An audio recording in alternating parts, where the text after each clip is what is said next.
آج سے 30 سال پہلے لوگوں کے پاس ایک یا دو جوڑے لباس کے ہوا کرتے تھے۔ شادی کے اوپر لوگ کسی سے جوتے مانگ کے لے کے جایا کرتے تھے، یار تیرے جوتے اچھے ہیں، میں نے شادی پہ جانا ہے۔ امیر بھی ایسا کرتے تھے، غریب بھی ایسا کرتے تھے۔ میرا ایک دوست مذاق سے کہتا ہے پہلے جب کسی سے پوچھتے ہوتے تھے کیا حال ہے، وہ کہتا تھا شکر ہے، آج پوچھتے تو کہتا ہے شوگر ہے۔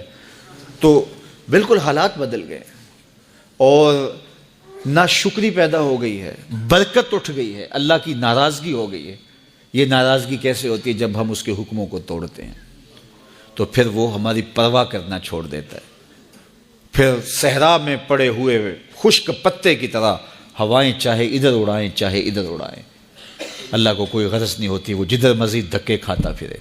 اور اگر کوئی اس کا ہو جائے پھر وہ اللہ کے ذمے ہوتا ہے، اللہ پھر اس کی حفاظت کرتا ہے۔ کوئی میلی آنکھ سے دیکھ کے جائے کہاں کہ کسی میں ہمت کیسے ہو۔ حضرت سفینہ رضی اللہ تعالیٰ عنہ جنگل میں بھٹک گئے تو انسانی بھوک سونگ کے شیر جب حملہ آور ہونے کے لیے قریب آیا تو حضرت سفینہ رک گئے اور شیر کی آنکھوں میں آنکھیں ڈال کے کہا، اور جنگل کے بادشاہ جانتا نہیں میں کون ہوں؟ میں رسول اللہ کا نوکر ہوں۔ اللہ اکبر۔ صاحب مشکات لکھتے ہیں کہ اس شیر نے دم ہلانا شروع کر دیا، گویا زبان حال سے کہہ رہا تھا تو رسول اللہ کا نوکر ہے تو پھر میں تیرا نوکر ہوں۔ اللہ اکبر۔ تو ہم جب ان کے نہ رہے تو پھر زمانہ ہمارا نہ رہا، تو یہ نتیجہ ہے گناہوں کا۔ اللہ اکبر۔ تو ہم اپنے کاروبار کو جب صاف ستھرا رکھیں گے، پاکیزہ رکھیں گے تو طمانینت ملے گی، سکون ملے گا، قرار ملے گا۔ اللہ کے محبوب علیہ السلام کے ایک صحابی گھوڑا فروخت کر رہے ہیں تو ایک صحابی اور آئے تو انہوں نے کہا کہ یہ گھوڑا بیچتے ہو؟ کہا ہاں بیچتا ہوں۔ کتنے کا؟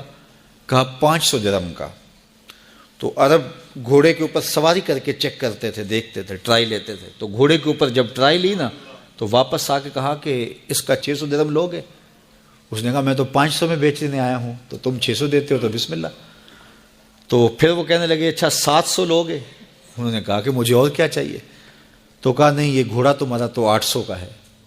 وہ کہنے لگے ہاں میرا گھوڑا 800 کا ہے۔ تو کہا پھر 500 کا کیوں بیچ رہے ہو؟ کہا میری مجبوری تھی، میں نے بیٹی کی شادی کرنی تھی اور میں مجبوری سے 800 کا گھوڑا 500 میں بیچ رہا ہوں۔ انہوں نے کہا میرے صاحب، میرے بھائی، میں تو 800 میں لوں گا، جب ہے 800 کا ہے تو میں 500 کا کیوں لوں؟ انہوں نے کہا بسم اللہ۔ انہوں نے 800 روپے پیش کی اور گھوڑا لے لیا۔ تو کہا کہ میری تو مجبوری تھی کہ میں نے بیٹی کی شادی کرنی تھی اور میں اس لیے گھوڑا 300 سستا بیچ رہا تھا، اور تم نے 800 کا لیا جب تمہیں 500 کا مل رہا تھا۔ کہا میری بھی مجبوری تھی۔ کہا تمہاری کیا مجبوری تھی؟ کہا میرے رسول کا فرمان میری مجبوری تھی۔ کہا کیا رسول اللہ کا فرمان ہے؟ کہا ہمارے رسول نے ہمیں سودا خریدنے کا حکم دیا ہے، کسی کی مجبوری خریدنے کا حکم نہیں دیا۔ آج تو کہتے ہیں جناب یہ 5 کروڑ کی پراپرٹی ہے، وہ تو مجبور ہے بیچارہ اس لیے 3 کروڑ کی بیچ رہا ہے۔ ہم کہتے ہیں بس ہاتھوں ہاتھ اٹھا لیں۔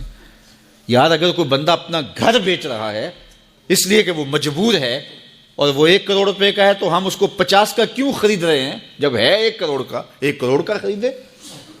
اور جو ساری زندگی لوگوں کی مجبوریاں خریدتے ہیں، فلاں پراپرٹی فلاں کی مجبوری سے خریدی، فلاں پراپرٹی فلاں کی مجبوری سے خریدی، کچھ لوگ اس طاق میں رہتے ہیں کوئی مجبور ہو تو اس سے خریدیں۔ اللہ اکبر۔ پھر ایک وقت آتا ہے کہ یہ مجبور ہوتا ہے اور اس کی پراپرٹی کوڑیوں کے بل بک رہی ہوتی ہے۔ ہم نے اپنی آنکھوں سے ایسے مناظر دیکھے ہیں۔ تو کسی کی مجبوری نہ خریدیں، سودا خریدیں۔ طاق میں نہ رہیں کہ کوئی مجبور ہو تو سستا بیچے، جو اس کی قیمت ہے اس کی قیمت سے لیں، پھر دیکھنا کہ عرش کا رب اس کے اندر برکت کتنے ڈالتا ہے۔ شیخ سعدی فرماتے ہیں میں رود بار کے جنگل میں تھا تو ایک آدمی چیتے پہ سوار اور ہاتھ میں سانپ کا کوڑا پکڑا میرے پاس آ کے رکتا ہے۔ تو سانپ کا کوڑا ہاتھ میں اور چیتے پہ سوار، تو میں ڈر گیا۔